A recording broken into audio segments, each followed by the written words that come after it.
torture chambers, secret passageways, vats of acid, and deadly vaults. In 1895, Chicago police unearthed horrific evidence of torture and multiple murders at the sprawling castle of H. Holmes. Masquerading under the guise of caring doctor, kind husband, and prominent businessman, H. Holmes was a contemporary monster, designing his buildings solely for the disposal of human bodies. Torture doctor, monster of 63rd Street, H. Holmes was America's first serial killer.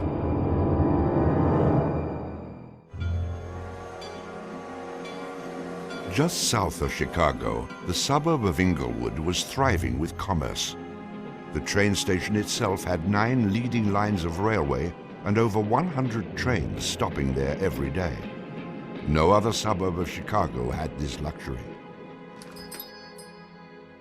Dr. Henry Howard Holmes, a pleasure to meet you. Arriving in Chicago, Holmes finds work immediately at the E.S. Holton drugstore, located at the southeast corner of 63rd and Wallace in Englewood. Several months later, Everett Holton dies of supposed natural causes. Then Claire Holton, his wife, disappears after selling the drugstore to Holmes. Owning the drugstore, Holmes had a steady flow of cash. He would often purchase and resell goods and properties under his numerous aliases. In addition to scamming creditors, Holmes obtained his funds from other phony inventions, such as a mineral water elixir, which in reality was obtained from the city's water supply. 1888, Holmes secures a lease on the vacant property across the street from the drugstore, the southwest corner of 63rd and Wallace. It is here that Holmes will make his horrific dreams come true. He will construct a building for which the entire world will remember him. Fantasies start very young, and so what he did then was he took a step furtherance of his fantasies to make it reality.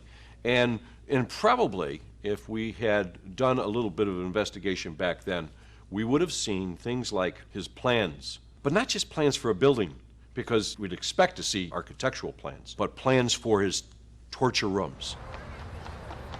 For the suburb of Englewood, the building Holmes is erecting at 63rd and Wallace is a massive construction project.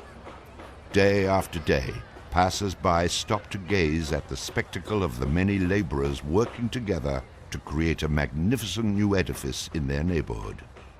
Englewood residents were so impressed with the massive building that they named it the Castle. From its outward appearance, it seemed rather normal. But like the duality of Holmes, the exterior and interior of the building were extremely different.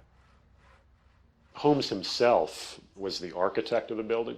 He was the only one who knew its design. There was this constant turnover of workers on the building. He would hire a mason to put in a wall and then fire the guy, or hire somebody to put in part of a staircase and then fire him.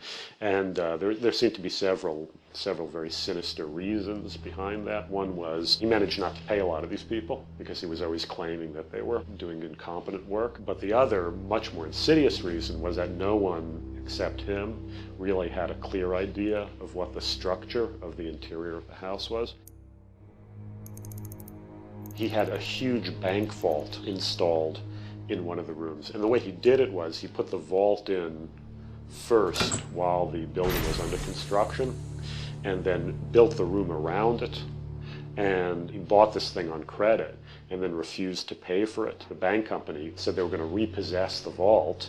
Holmes said, well, come on in and do, but if you damage my building in any way, I'm going to sue you for everything you're worth.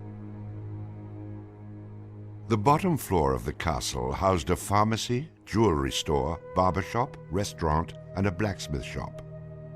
Behind this innocent facade was a Gothic house of horrors designed by the mind of a monster.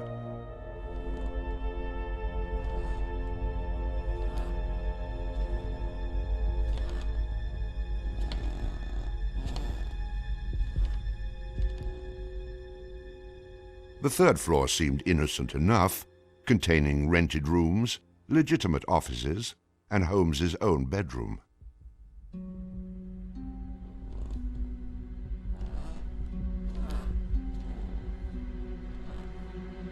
But it was the second floor that contained 35 rooms, many specifically designed as killing chambers.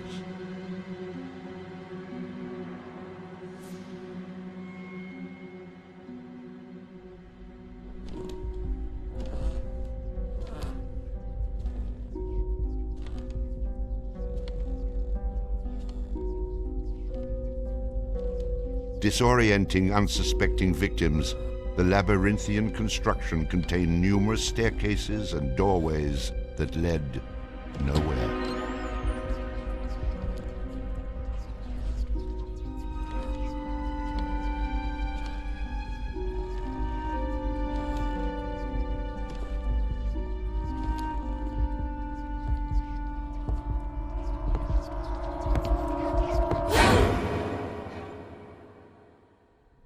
For a quick method of hiding a victim's body, a concealed greased chute and trapdoor led directly into the basement of the castle.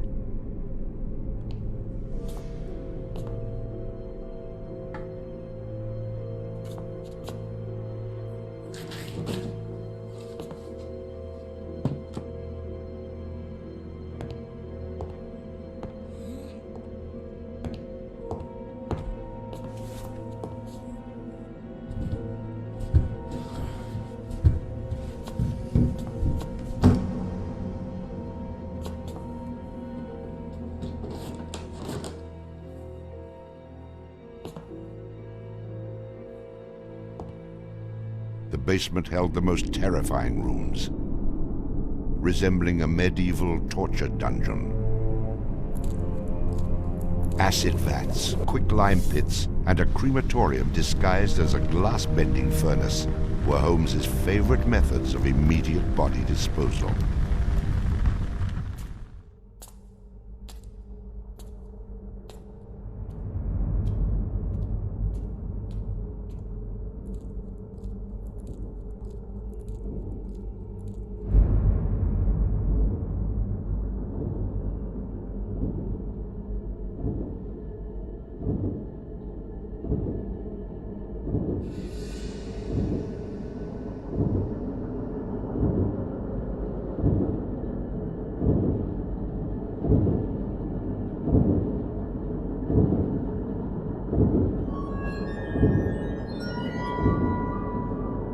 After cleaning and mounting their bones, Holmes would profit from his victims by selling their skeletons to local medical schools and universities.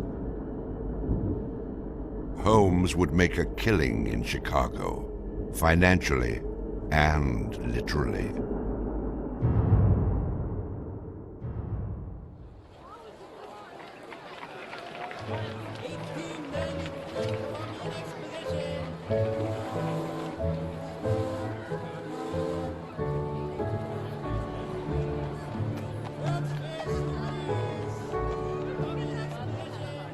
May 1st, 1893, the World's Columbian Exposition is open to the public in Chicago.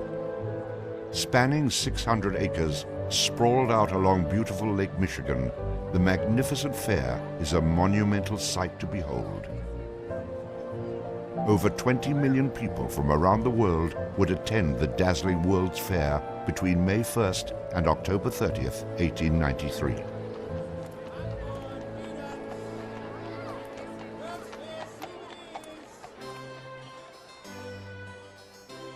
Holmes utilizes the World's Fair as the perfect opportunity to capitalize on his demented design of the castle.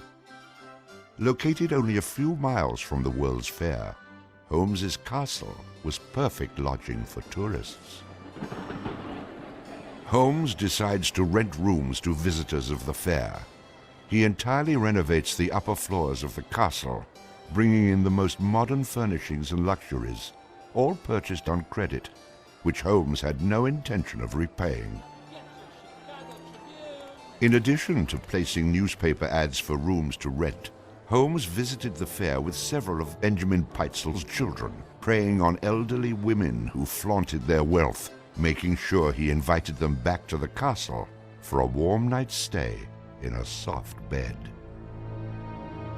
They're not calling their relatives, telling them where they're at. They just know that they're going to Chicago to see the Columbian Exposition. Perfect victims, because they're unknown in the city. Their relatives, wherever they came from, know that they were coming to Chicago, and they never came back. Now, how do you start to find them? They don't even know where they stayed. Perfect, easy victims. I'm sure some of them got in and out of his place with no problem. And others, they walked in and they never checked out. Some of the rooms had been completely lined with asbestos to make them soundproof.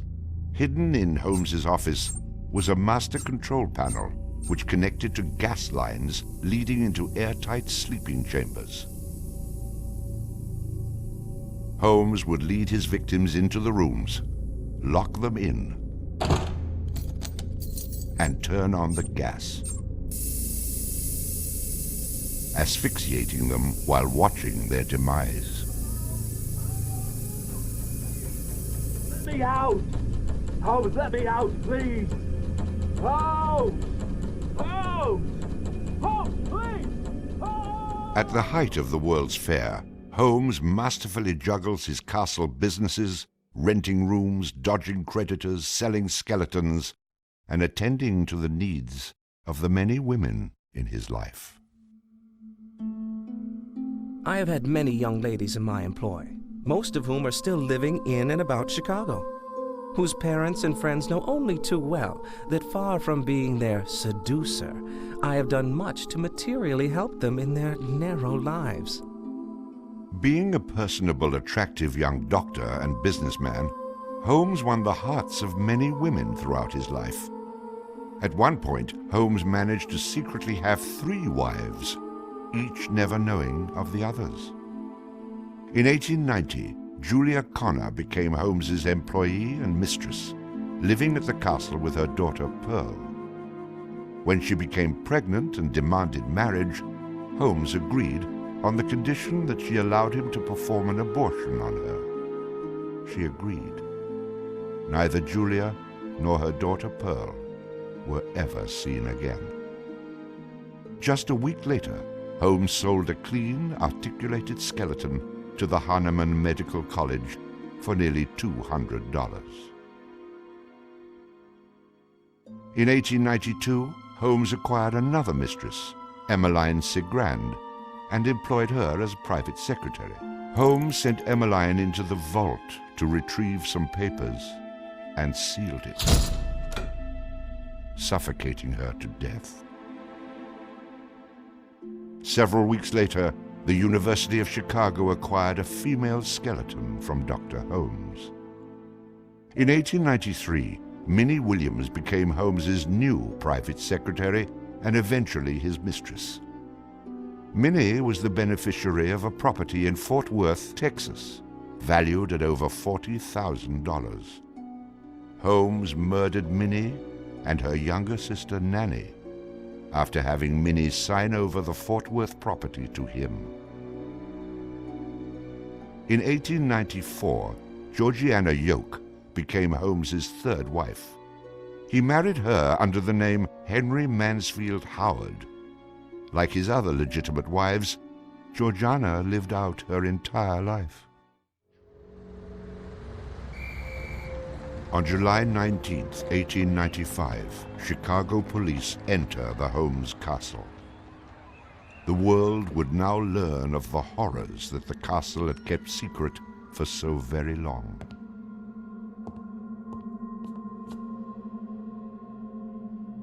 As disoriented detectives and police searched the upper floors of the castle, the true depths of Holmes's evil were waiting in the basement.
Among the death devices in the basement of the castle, investigators find piles of mixed human and animal bones, bloody women's undergarments, and a wooden dissection table saturated with dried blood.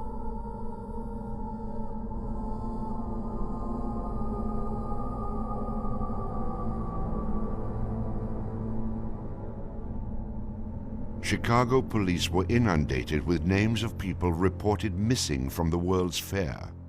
50 missing people were eventually traced to the Castle of Horrors. The evidence, blood and bones found in the basement posed a problem for 19th century criminal investigative techniques.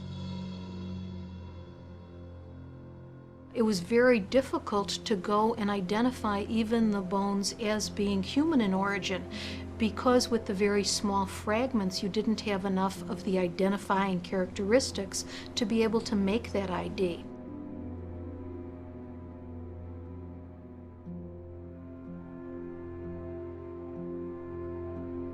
The world is now calling Holmes the monster of 63rd Street, torture doctor, and the modern Bluebeard. Overnight, Holmes transforms from arch-swindler to arch-fiend. A Chicago journalist calls Holmes a multi-murderer. The Holmes case generated this incredible amount of national attention and really international attention. Really in his own time and in America, Holmes was much more notorious and more widely known than Jack the Ripper, who was a contemporary of his. Then as now, people were very, very fascinated to sort of visit the sites of these terrible crimes. And his castle became a kind of tourist site. And there were various people who wanted to take it over and turn it into a kind of murder museum. And then, just before some impresario was about to make it again into this tourist attraction, it burnt down. Somebody burnt it down. I mean, it could have been, who knows, some outraged citizen who didn't want this to become some very morbid tourist attraction.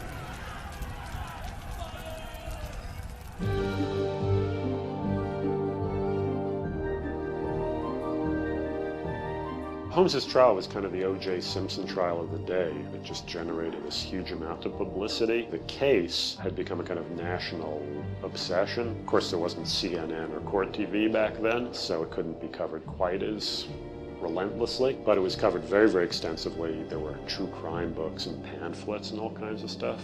And Holmes himself had become a sort of folk figure almost, you know, the sort of national boogeyman.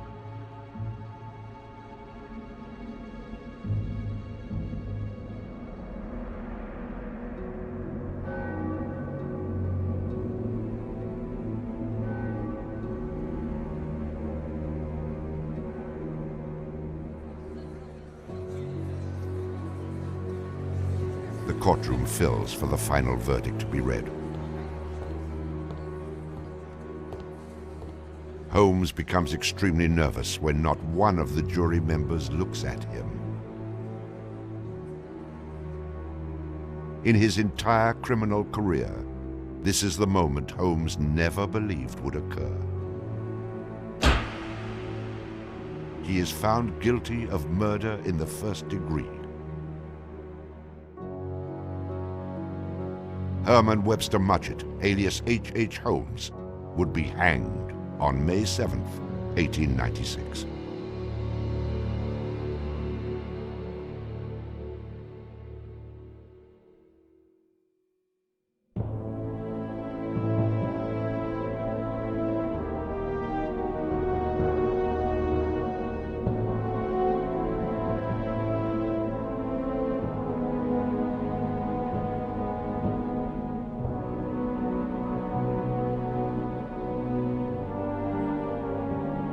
While Holmes was in jail, awaiting the execution of the sentence, he was made an offer by William Randolph Hearst, supposedly for a significant amount of money, to provide his confessions. Holmes, who had already issued about a half a dozen completely self-contradictory versions of his crimes, clearly at this point felt he had nothing to lose. He was going to die anyway.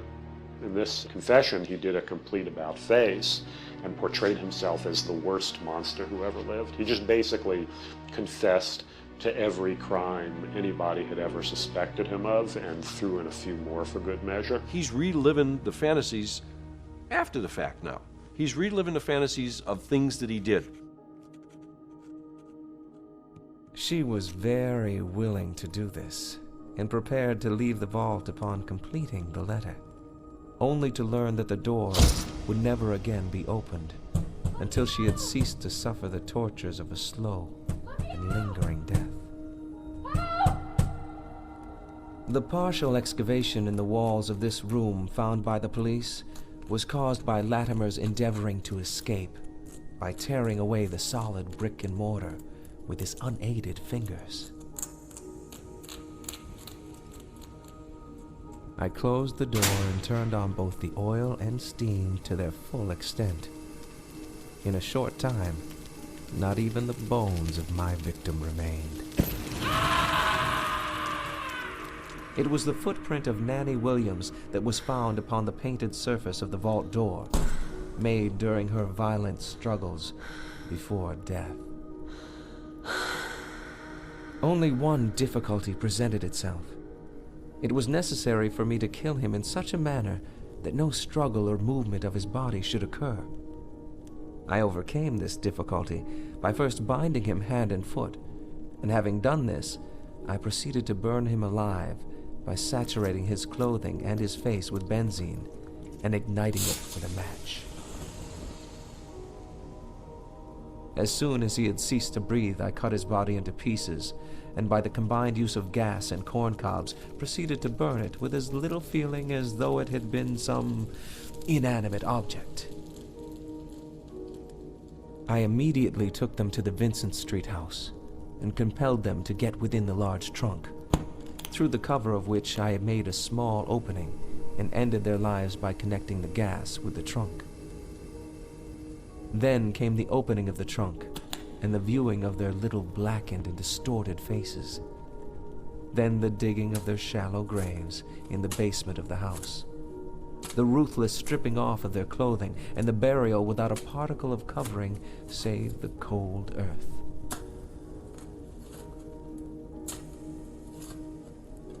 I am convinced that since my imprisonment, I have changed woefully and gruesomely from what I was formerly in feature and figure. My features are assuming a pronounced satanical cast. My head and face are gradually assuming an elongated shape. I believe fully that I am growing to resemble the devil.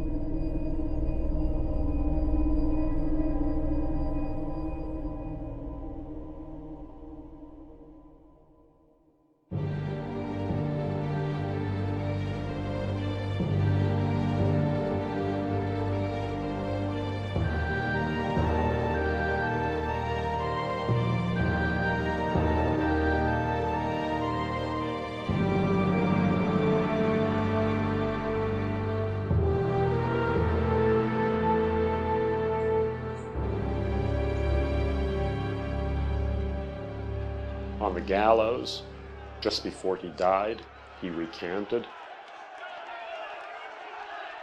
He claimed that the confession that he had published was a complete fabrication. The extent of my wrongdoing in the taking of human life consists in contriving the killing of 2 women that have died at my hands as a result of criminal operations. That is all I have to say.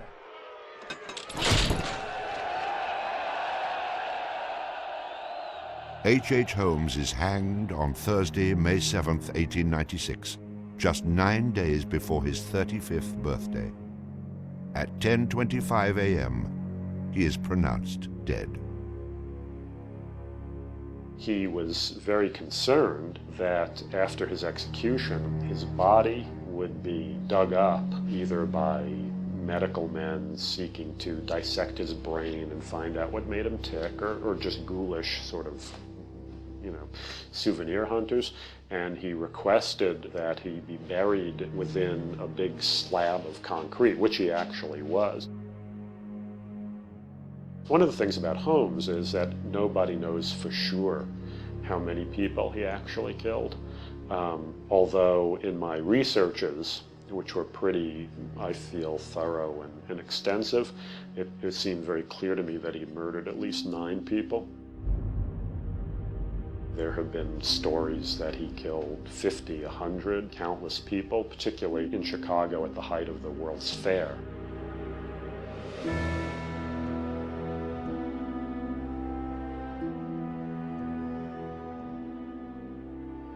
How many people did Holmes actually murder?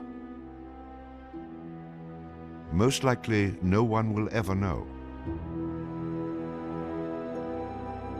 Holmes and the many other people that came in contact with him are long gone, having taken the answers with them to their graves. I was born with the devil in me. I could not help the fact that I was a murderer no more than the poet can help the inspiration to sing. I was born with the evil one standing as my sponsor beside the bed where I was ushered into the world. And he has been with me since.